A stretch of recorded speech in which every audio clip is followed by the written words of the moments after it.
Hello there. Today I needed to do a uni assignment, and I decided instead I'd make a little card. It's been a while since I've had a play, and so I've gone back to using a new little stamp I just received with dandelions from AliExpress, and I decided to do what I usually fall back on when I want a quick and easy and bright card to make, which is Emboss Resist with Distress inks.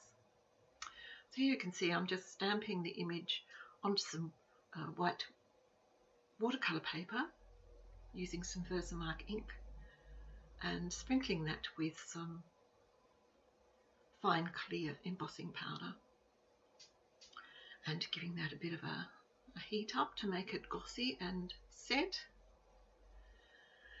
And now I've got out the little distress inks that I've got and giving them a bit of a squirt and having a little bit of a play. That first green was cracked pistachio, and the water spray that I'm using was a little generous. It was coming out. I had to swap it over. I couldn't get the inks to be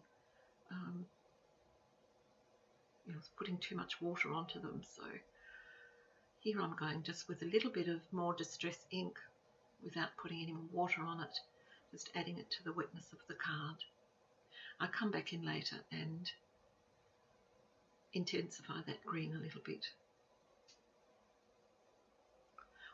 The worst part for me is allowing these to actually dry between each of the inks, and it's quite important that I don't like using my heat tool in the drying phase. I find I tend to get more warping if I do that. Now I'm using some fossilized amber, the yellowy one, and carved pumpkin for the more orangey one. Now I've got my little blue bottle. I gave it a bit of a spritz of water and just rubbed a little bit off while it was still damp, just to get that layering effect. Now I'm going in with Mermaid Lagoon and a little spray of water. Looking at that lovely turquoisey blue, dabbing it in, getting it over the page where I want it, rubbing it off and putting some more layers on. When it's half dry like that, when you've rubbed it with the paper, it does allow that layering. There you can see I've left it to dry, and I'm coming back in now with some green. Just a tiny spritz of water to increase that green layer in the bottom. I decided it wasn't quite bright enough on that orange, so again did the same process with a bit more of the carved pumpkin, just to really emphasize that lovely golden without making the lower part too muddy. Here I've gone around the edge with a Neocolor 2, which was, I think, greyish black, and I'm just rubbing it with a damp finger to emphasize it a little.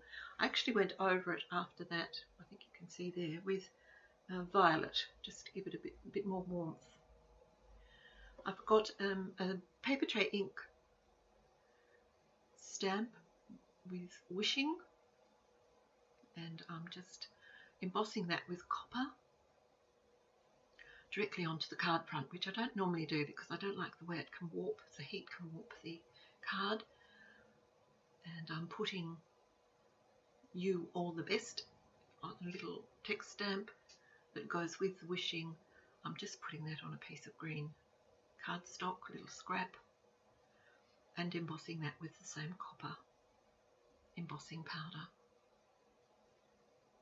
and heat setting those, trying to be careful not to leave it on the card front too long so that it warps. It did warp just a tiny bit, but it's not too bad. It's spending the night under the Webster dictionary, and that will sort it out for the morning.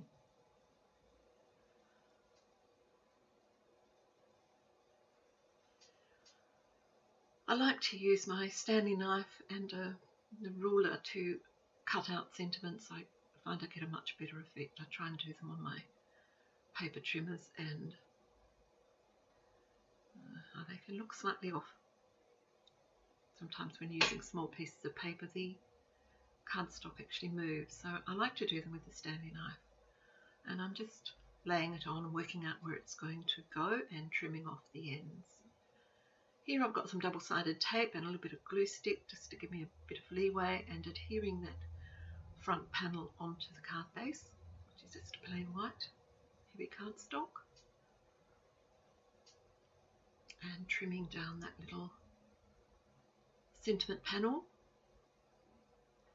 It's a very quick and easy little card. I really like Emboss Resist. It's something I go back to whenever I need a quick fix, a little bit of crafting. I was quite pleased with the way this one turned out. Just adding that with a little bit of foam tape to raise it up from the front of the card. Pleased with the little stamp.